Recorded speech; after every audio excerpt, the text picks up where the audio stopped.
வணக்கம். வருகின்ற 26/5/2026 அன்று நடைபெறும் குரு பெயர்ச்சி, வாக்கிய பஞ்சாங்கப்படி நடைபெறும் குரு பெயர்ச்சியானது சிம்மராசிக்கு எவ்வாறு இருக்கின்றது என்பதை பற்றி பார்க்கலாம். எதையும் துணிந்து செய்யக்கூடிய சிம்மராசிக்காரர்களுக்கு குரு பகவான் இந்த குரு பயிற்சியில் 12ஆம் இடத்திற்கு வருகின்றார். 12ஆம் இடம் என்பது அவ்வளவு சிறப்பான இடம் என்று சொல்லிவிட முடியாது.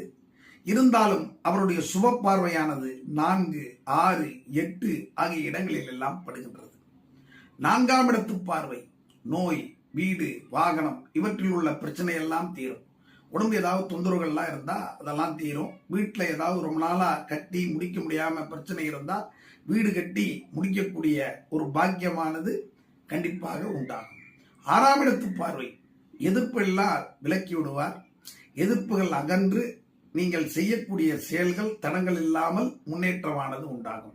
8ஆம் இடத்து பார்வை 8ஆம் இடத்து பார்வை காரணமாக கடன் பெற்று அதில் தொழில் செய்து முன்னேறக்கூடிய வாய்ப்பை உண்டாக்குவார்.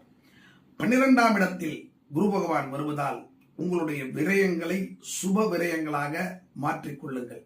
சுப விரயம்னா என்ன? வண்டி வாகனம் வாங்கிறது, மகன் மகளுக்கு திருமணம் செய்து வைத்தல் போன்ற செயல்கள் எல்லாம் செய்து சுப விரயங்களாக மாற்றிக்கொள்ள வேண்டும். வியாழக்கிழமை தோறும் தட்சிணாமூர்த்தியை வழிபாடு செய்து வாருங்கள். வெள்ளிக்கிழமையில் ஏதாவது ஒரு அம்மன் ஆலயத்திற்கு சென்று அம்மனை வழிபாடு செய்யுங்கள். உங்களுக்கு நன்மையானது நிச்சயம் உண்டாகும். எஸ்ஜே பக்தி மீடியாவை சப்ஸ்கிரைப் செய்து கொள்ளுங்கள். உங்களிடமிருந்து விடைபெறுவது ஜே உப்பிலியப்பன். நன்றி, வணக்கம்.